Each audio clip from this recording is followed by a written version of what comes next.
Hi అండి, welcome back to our channel. ఈరోజు వచ్చేసి నేను బీరకాయ కర్రీ చేశానండి. ఎప్పుడు చేసుకునే బీరకాయ కర్రీ, బీరకాయ పప్పు అలా కాకుండా బీరకాయ ఎండ్రాయిల్ కర్రీ అండి. సూపర్ టేస్టీగా ఉంటుంది. సింపుల్ ప్రాసెస్లో అయిపోద్దండి. ఎలా చేసుకోవాలో చూపిస్తా చూడండి. కట్ చేసి పెట్టుకున్న బీరకాయ ముక్కలు, అలానే టమాటా ముక్కలు, ఉల్లిపాయ ముక్కలు, పచ్చిమిర్చి, ఎండు రొయ్యలని తలా తోక తీసేసుకుని శుభ్రంగా కడిగి పెట్టుకోవాలండి. ఇప్పుడు గ్యాస్ ఆన్ చేసి ప్యాన్ పెట్టుకొని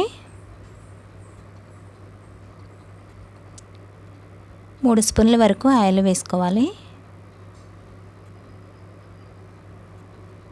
ఆయిల్ వేడైన తర్వాత 1 స్పూన్ జీలకర్ర, అలానే కట్ చేసి పెట్టుకున్న ఉల్లిపాయ ముక్కలు, పచ్చిమిర్చి, కొంచెం కరివేపాకు, కొంచెం పసుపు,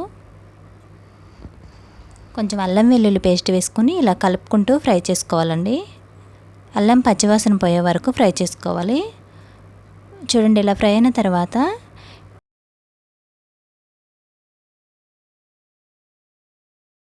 ఇలా రొయ్యలు కూడా వేసేసుకుని 1 నిమిషం పాటు ఫ్రై చేసుకోవాలండి.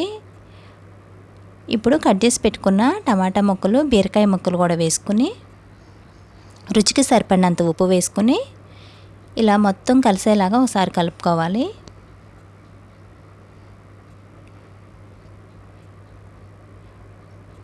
ఇలా కలుపుకున్న తర్వాత మూత పెట్టి 2 నిమిషాల పాటు ఉడికించుకోవాలండి.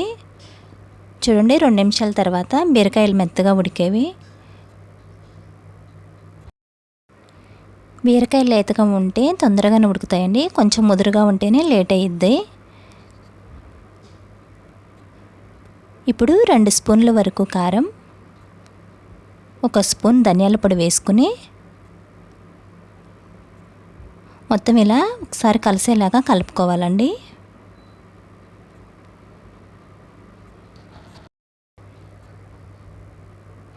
ఇలా కలుపుకున్న తర్వాత మూత పెట్టి 3 నిమిషాల పాటు ఉడికించుకుంటే సరిపోయిద్దండి.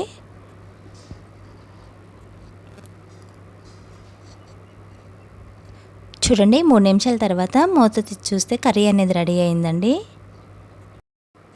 ఇప్పుడు గ్యాస్ ఆఫ్ చేసేసుకుంటే సింపుల్గా సూపర్ టేస్టీగా ఉండేటువంటి బీరకాయ ఎండ్రాయిల్ కర్రీ రెడీ అయిందండి. చూస్తుంటేనే నోరూరుతుంది కదా, అంతే కదండి. టేస్ట్ కూడా చాలా బాగుంటుంది. మీరు కూడా ఒకసారి ఇలా ట్రై చేయండి. వీడియో కనుక నచ్చినట్లయితే ఒక చిన్న లైక్ చేయండి, షేర్ చేయండి, సబ్స్క్రైబ్ చేయండి ప్లీజ్.